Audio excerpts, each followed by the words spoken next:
Stop everything now. Stop. Why don't you go to see my interview on ForBassPlayersOnly.com. What is your name again? No, Nate Watts. My name is Nate Watts. Nate Watts, the man. Nate Watts. Duke, Stevie Wonder. That's the guy.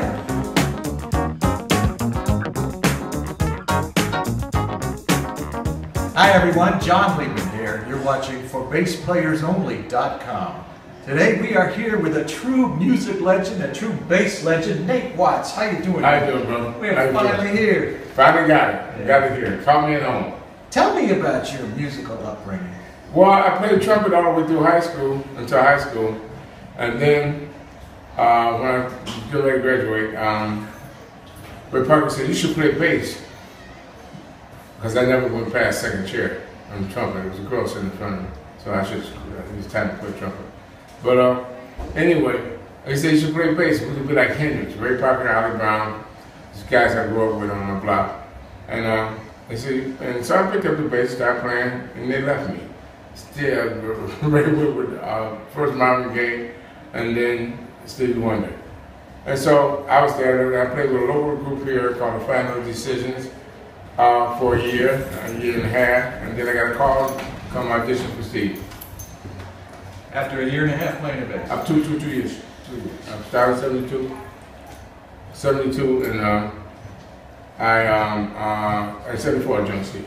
You must have taken to the instrument pretty quickly. I taught myself, so I'm self-taught, so I learned by ear, so I can mimic just about anything anybody was playing during that time. What were you listening to? Oh, everything from Curtis Mayfield to Stevie Wonder some Stevie Wonder stuff, but mostly stuff like, you had to listen to Steve, but Curtis Mayfield was one of my favorites. Let me think some more. Lucky Green was the bass player with Curtis Mayfield, and he did all this stuff. So most of the stuff I learned, all the stuff, and Jameson stuff, all the Motown stuff. Were you influenced by bass players, or were you just listening to the music of the bass players? I had to learn how to play the bass, so I tried to mimic the bass parts of Jameson. Jameson was my favorite, all the way. Jameson was finally he used to call me son when I first met him. He called me when I was one of his sons. But between him and Lucky, a little bit Chuck Rainey. And I never played upright, so I couldn't say Ray Gomez or anybody else or anybody Ron Carter because I never had that upright. I started on electric, so but I got it upright now. Oh yeah? Yeah. Tell me about the gig with Stevie Wonder. The gig with Stevie Wonder is like being in Wonder School of Music. It's the Wonder School of Music. And the reason I say this, he's the only guy I know that has a catalog big enough that most people forget songs that he does. He's got over 300 songs. I don't know how many songs he got published, but I played on a lot of them. And I get maybe 1/4 or 1/5 of the songs that he does. So. Sir Duke. Sir Duke. Toward the end, yeah. You know what I'm talking about. What are you talking about? How did you come up with that line? We always play the same line. That was Stevie's line. But I'm talking about the... I wish you were Sir Duke. Sir Duke. I don't know. Feel it all. Oh, I don't know. I just did it. I don't know what. I just do what I feel. You know, I didn't just come up with spontaneity, as they say, or spontaneity, as we say. So that's just a joke, spontaneity. Okay, and boy, that must have opened a lot of doors for you. Oh, I played with a lot of people. Different players. I even played on Paul McCartney's album. Which one? Say with Michael. No kidding. Oh yeah. Played on Soul Asylum with the Porter Sisters. Slow Hanging. He's So Shy. All the Jackson. Heartbreak Hotel. The Jackson stuff. All the Jackson stuff. So on and so forth. I can't remember everything. Those are the ones that got me. Well, how about now? Here's a good story for you. Here's a good story for you. So I'm playing at the Queen's Jubilee 2 years ago, right? Okay. We did the Queen's Jubilee. I'm coming in. I walk out. And I walk up to the behind. You're playing with Stevie? Yeah, with Stevie. And we did the Queen's Jubilee in Buckingham Palace, standing here. And we had a little dressing room right in front of Buckingham Palace. We walked down there. And I walked down the hall, and guess who's standing there? Paul McCartney.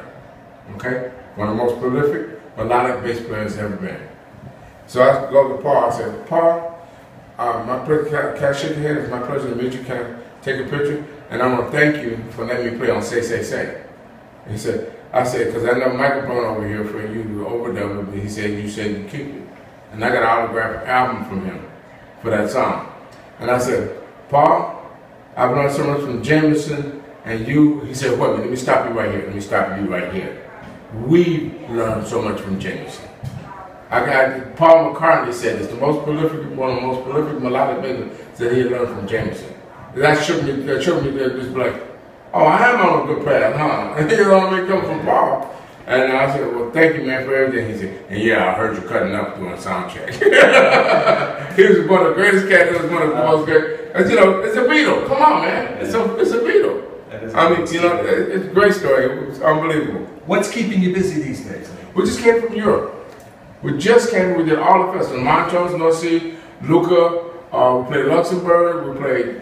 Stevie, you're still. Yeah, one more go. We're getting ready to do a song in the Key of Life tour. Oh yeah. Only 10 cities in the United States. 10. Is Detroit one of them? I don't even know what the schedule is yet. Gotta come home. Detroit, You gotta come home. You know you gotta come home. What kind of equipment are you using? I'm using Hardy right now at the present, and this is a balsa bass. My friend in Japan, Toshio, he makes balsas. And it makes me some incredible bass. I used it on the you know, Stevie, did you ever listen to the YouTube concert with Stevie? The last live concert we recorded? You gotta hear that. I used the red boss on there. It's a great sound. Okay. Mm-hmm. How about the future? What else would you like? I'm getting ready to do my album. I'm starting my album. I never did an album. It's my first time doing an album. About time. Yeah, it's about time. So I'm working on that now. It's gonna be fusion of. It's not gonna be a regular blue bass album. It's gonna have that, but it's gonna be more melodic and more singing and more like I'm calling it music multiplex, and it's gonna be like you know how you go to multiplex in the theater, right?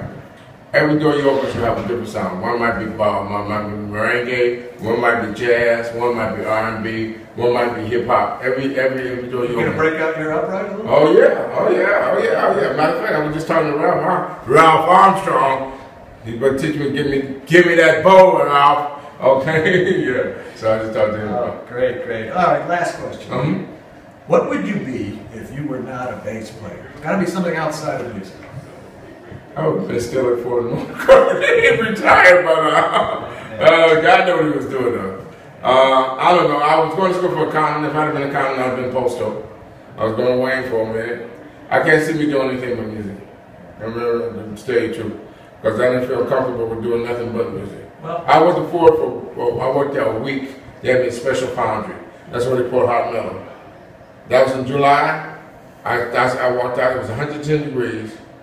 100 degrees, 110 inside. You work an hour, and you get an hour and a half off. That's how bad it helped. Everybody I know that was 10 years older than me is not here anymore.